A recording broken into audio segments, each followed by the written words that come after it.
Hi, and welcome to Smart Owl Readers. My name is Miss Jeannie, and today we're going to be doing letter Q. If you have not downloaded your booklets, it is free if you just click on the link below. Print them like I have here, which I love to just put a book in children's hands, or digitally if that works best for you. So here we go. Q. Okay, here's our letter for today, and we're going to say this is a letter. It has a name and a sound. Its name is Q, its sound is Qu. And you are going to have the U sound on that because in English, most all of our words are QU. Okay? And this is a quilt, and this is probably something that you're going to have to talk to them about. Little pieces of fabric, little squares that get sewn together. It's a blanket. Okay? So quilt, Q, Qu. Quarter, Q, Qu. For little ones, money. This one's called a quarter. Queen, Q, Qu. Quail, it's a type of bird. Q, Qu. Take the time to show a little video if you can. Talk about the quail. Question mark, Q, Qu. So for little ones, you can skip this if you need to. It's a difficult one to explain to a 3-year-old, maybe. Some can say when you're writing and you have a question, like you ask somebody, what's your favorite color? Or how old are you? Or what's your favorite game to play? Those are questions, and when you're writing, we put this little shape. That's called a question mark. Here it's talking about the sound that a duck makes. What does a duck make? What sound? Quack, right? Qu, Q, qu, quack. Now we're back to our lines. And again, stop if you need to. This is one of those ones I call the dirt letter because he's going to go underneath the grass. So again, we have our quilt. And if you look at this, and I like to point these out for these letters that have the hooks on them, that if I take that off, I've got letter A. So with letter G, earlier on, same thing. You've got an A first. With the Q, your hook is going in this direction. Your G, it's the other way. So you're really just teaching that motion of putting that hook on. Quilt, Q, Qu.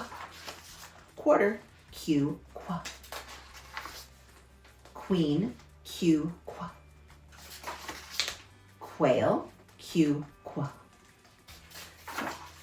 Question, Q, Qu. Question mark really is the correct way to say that. Quack, Q, Qu. And now we're on to the uppercase letters. As you can see here, very different letter. He's the big one, or the uppercase, or you can say capital. Quilt, Q, Qu. Quarter, Q, Qu. Queen, Q, Qu. So you might be asking yourselves why so many complicated pictures or seemingly more complicated. Again, the Q kind of fits with the vowels, not a lot of simple things. So I tried to find things that were the most simple that I could find.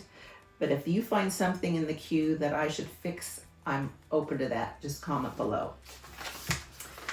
So uppercase Q is now on our line, so we can actually see he's just like the O, but we're going to give him this little leg that sits there. So we have quail, Q, Qu. And again, when you're making your circles, it's in this direction, the little line. Question mark, Q, Qu. Quack, Q, Qu. Or side by side. So these are very, very different looking letters. And these two, lowercase q gets confused at times or not remembered as much as some of the other letters. So we have a quilt, and we're going to say the sound 2 times because there's 2 letters. Qu, qu. Quarter, qu, qu. Last page, queen, qu, qu.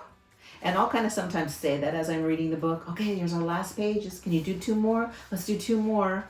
You know, if I'm encouraging them. But I also look for that window of when to stop. If I see that it's too much information, like maybe there's too many pictures here that you have to explain what these are, like a quarter and the question mark, and that's a lot of information for some of them to take in, you know, then sometimes I'll just read to them. And again, it's find that sweet spot where you're seeing that they're engaged, but you know you want to end off, and I always like to kind of end off on that high point so that they remember that for when I want to bring them back into a lesson. All right, so our quail's giving us their good job. Well done, you finished another book. If you're doing the sticker charts or something, put one up.